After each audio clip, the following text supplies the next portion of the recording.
The moment he heard footsteps outside his office, he didn't expect the past to walk in.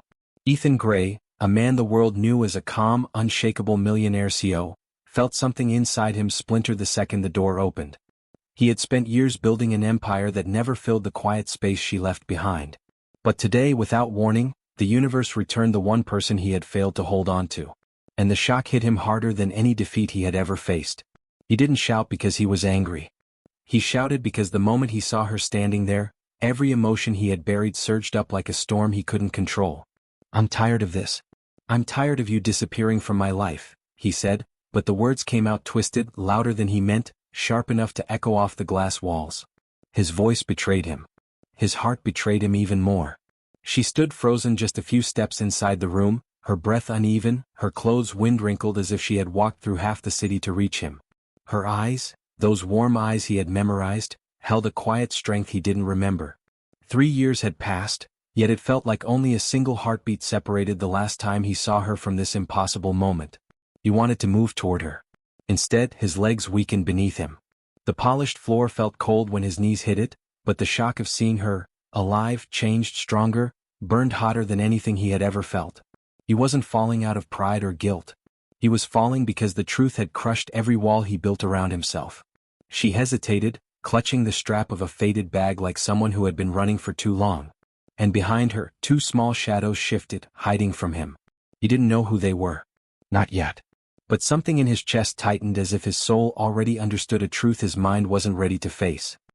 He looked up at her, breath shaking, and for the first time in years fear, not power, took over him. This moment wasn't just a reunion. It was the beginning of something he never saw coming. Ethan tried to steady his breath, but nothing about this moment felt steady.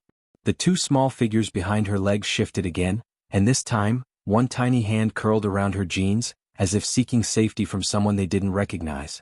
That single movement tugged at something inside him so sharply that he forgot how to breathe. He didn't know why, but he felt drawn to them, drawn in a way he couldn't explain. She stepped slightly to the side, blocking the children from his view, and that small act hit him harder than any accusation. It wasn't rejection, it was protection. Protection from him. And that hurt more than he expected. He had spent years controlling boardrooms, markets, and negotiations, but he couldn't control the fear rising inside him now. He wiped his face with a trembling hand and forced himself to stand. "Why now?" he whispered, softer this time, almost pleading. He wasn't demanding answers, he was begging for them. Her silence made the air heavier. She looked exhausted, like someone who had walked through storms he never noticed. Her shoes were worn, her clothes too thin for the cold outside, and her gaze carried a weight that didn't belong to someone who lived an easy life. "I didn't come here to reopen old wounds," she finally said, voice quiet but steady. "I came because I had no other choice." That single line sliced the room in half. No choice? What had pushed her back to him after all these years? What had she been carrying alone? Before he could speak again, one of the children peeked out. Big brown eyes, frightened, curious, innocent, met his for a brief second. The world seemed to blur around him. Something about that look felt strangely familiar, like a reflection he couldn't place. His heart thudded, heavy and confused. He took a small step forward, but she raised her hand, stopping him instantly. The message was clear: don't come closer. Her guard was up, and he realized she wasn't the same woman who once trusted him without question. Life had changed her. Maybe pain had changed her. Maybe he had changed her. His voice cracked again. "Are they?" But the words refused to form. He didn't know what he was asking, only that the truth terrified him. She lowered her head, breathing unevenly as if she wasn't ready to say anything yet. The silence between them grew louder, filled with memories he never escaped and answers she wasn't ready to give. For the first time since she walked in, he understood something deeply unsettling. Whatever story she had lived without him was far more complicated, far more painful, and far more dangerous than he ever imagined. Ethan felt the room shrinking around him as she gently guided the children behind her, almost hiding them completely. The fear in her eyes wasn't fear of him, it was fear of what she might have to reveal. That realization unsettled him more than anything else. He had imagined 1,000 reasons for her disappearance, but none of them prepared him for this moment, where she stood trembling like someone who had survived storms he never even saw forming. He took another careful step back, giving her the space she seemed desperate to keep. "You don't have to be afraid of me," he said quietly, hoping the softness in his tone would reach her. But she shook her head, clutching the bag as if it held all the answers she couldn't speak yet. "It's not about fear," she murmured. "It's about timing and truth." Truth. The word echoed through him like a warning. One of the children peeked out again, this time bolder, his small face illuminated by the sunlight spilling into the office. The boy's expression held a mixture of curiosity and confusion, the same look Ethan used to have whenever he entered a room filled with strangers as a child. That resemblance, so subtle yet so striking, sent a quiet shiver through him. "They're tired," she whispered, glancing at the children. "They've been walking all morning." Ethan's chest tightened. Walking? In this busy, cold city? Why would she be walking with two kids instead of taking a cab or staying somewhere warm? Everything about her presence was wrapped in unanswered questions. He swallowed hard. "Where have you been all this time?" he asked, his voice cracking despite his effort to stay composed. She looked away, her eyes glistening with emotion she tried to hide. "Somewhere I thought was safe," she replied. "Somewhere far from everything that could find us." Find us? The phrase struck him like lightning. He felt a sudden rush of protectiveness he couldn't explain. Something, or someone, had chased her. And the fear in her voice proved it wasn't just imagination. Before he could ask anything more, the second child stepped forward, slowly reaching for her hand. The tiny fingers wrapping around hers sparked another wave of understanding he wasn't ready to face. Ethan's breath caught in his throat. He didn't know their story yet.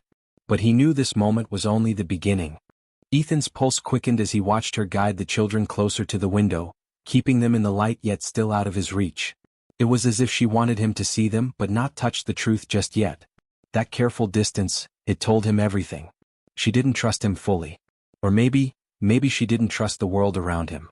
He stepped aside, giving her the entire room if she needed it. "You're safe here," he said, hoping his voice carried reassurance instead of desperation. But she didn't look convinced. Her shoulders tightened, and she kept glancing toward the door as if expecting someone to burst in at any moment. That fear wasn't random. It was lived. The older child tugged at her sleeve and whispered something too quietly for Ethan to hear. She nodded, stroked the boy's hair gently, then lifted her gaze to Ethan with a fragile resolve he hadn't seen in her before. "We didn't plan to come here," she said softly. "We were forced to." Forced? The word jolted him. He took a cautious breath. "By who?" But she looked down, avoiding the question entirely. Instead, she reached into her worn bag and pulled out a small folded jacket, clearly one of the children's, patchwork and handmade. Something about it felt too personal, too fragile, too real. "They needed warmth," she murmured, smoothing the tiny stitches. "And I needed a place that wouldn't turn us away." Turn us away? Had she been rejected before reaching him? The thought made his stomach twist painfully. "Why didn't you call me?" he asked again, unable to hide the ache in his voice. "I would have crossed the world for you. For them." The confession slipped out before he could stop it. She finally met his eyes, and in that single glance, he saw the exhaustion of long nights, the weight of choices she never wanted to make, and the silent hope that maybe, just maybe, this moment could bring a new beginning. But just when he thought she might speak, a soft knock at the door made both children jump and cling to her legs. Her eyes widened with fear. And Ethan realized, whoever she was running from might not be far behind. The knock echoed again, firmer this time, and Ethan felt a sharp tension sweep through the room. The children buried their faces against her legs, and she instinctively wrapped her arms around them, shielding them as if danger stood just inches away. Ethan moved quickly, stepping between her and the door without thinking. His instincts, for the first time in years, no longer guided by business, but by something far deeper. "It's okay," he whispered, hoping to calm her. But she shook her head, her voice barely a breath. "No, you don't understand. They can't find us. Not here, not now." The word felt like a shadow slipping under the door. He motioned for her to stay back and walked toward the door slowly. Before opening it, he lowered his voice and asked, "Is it someone after you?" Her eyes flickered, and though she didn't answer out loud, her silence was loud enough. Ethan's jaw tightened. He had spent years conquering industries, but in this moment, nothing mattered except protecting the fragile trio standing behind him. When he cracked the door open, relief washed over him. It was just his assistant holding a stack of files. Ethan dismissed him with a quiet nod and shut the door again, locking it this time. He turned back to her, and she exhaled shakily, the tension in her body slowly easing. "You don't have to be afraid," he said gently. "I won't let anything happen to you or the kids." She looked at him with a mix of disbelief and tired hope, as if she wanted to trust his words but had been disappointed too many times to believe in promises. The older child tugged at her hand and pointed at Ethan with wide, curious eyes. "Mama, who is he?" the boy whispered. Her breath caught, and for the first time since she arrived, tears filled her eyes, not from fear but from something heavier. She knelt beside the children, brushing their hair back gently, then looked up at Ethan with trembling resolve. "They deserve to know," she murmured. "But I didn't want them to learn it like this." Ethan's heart hammered against his ribs. He could feel the truth inching closer, wrapping around the air like a storm ready to break open. She swallowed hard, her voice barely steady as she whispered, "I didn't disappear because I wanted to. I left because I had no choice, and because keeping them away from you was the only way to keep them safe." Safe. Away from you. Each word struck him like a blow, reshaping everything he thought he understood. He didn't know what truth she was about to reveal, but he knew it would change his entire world. Ethan felt the world tilt as her words settled in the air. Safe from what? Safe from who? Safe from him? Nothing made sense. He had spent 3 years searching corners of the world for her, questioning every choice he ever made, yet she stood here saying she had been protecting the very children he hadn't known existed. His breath came uneven, but he didn't move. He didn't want to frighten her or the little ones clinging to her hands. She took a slow breath, steadying herself as if preparing to walk through memories she wished she could forget. "The day I left," she whispered, "everything changed. I wasn't just leaving you. I was leaving danger you never saw coming." Her voice trembled and her eyes glistened, but she didn't look away. "You had enemies, Ethan. People who wanted to hurt you in ways that didn't involve money or business. When I found out I was expecting, I had to choose." His heart plummeted. Expecting. The children behind her weren't strangers. They weren't a coincidence. They were pieces of his life he never knew he had lost. "I couldn't stay," she said, wiping a tear that escaped. "I didn't want your world touching them. I didn't want your success to put them in danger. I thought disappearing would keep them safe." Ethan's knees weakened again, but he forced himself to stay standing. "Why didn't you tell me?" he asked softly. His voice wasn't angry, just broken. "Why didn't you trust me to protect you?" "Because I couldn't risk it," she replied, her hands shaking as she held the children close. "And because someone warned me that if I stayed, they would come for us.